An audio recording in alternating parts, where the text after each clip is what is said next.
Hey guys, welcome back to another quick and very interesting tutorial. So in this quick tutorial, I'm going to show you how to add iris box effect on Premiere Pro. So for that, we just need to open Premiere Pro. After opening it, we just need to drag the video clip which you want to add the effect.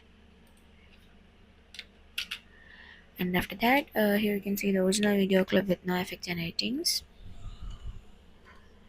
So for this video clip, I'm just going to add the effect. So for that, we just need to go to effect. If you don't have an effect over here, then here on the top here is second last option. You can see here window, click on that.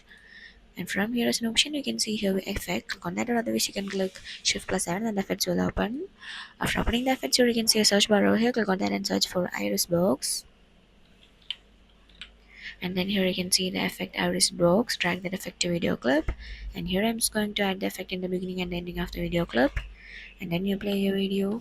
You can see that you had been added iris box effect to video clip on Premiere Pro.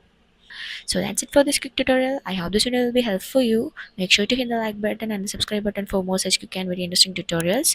See you in the next one. Take care.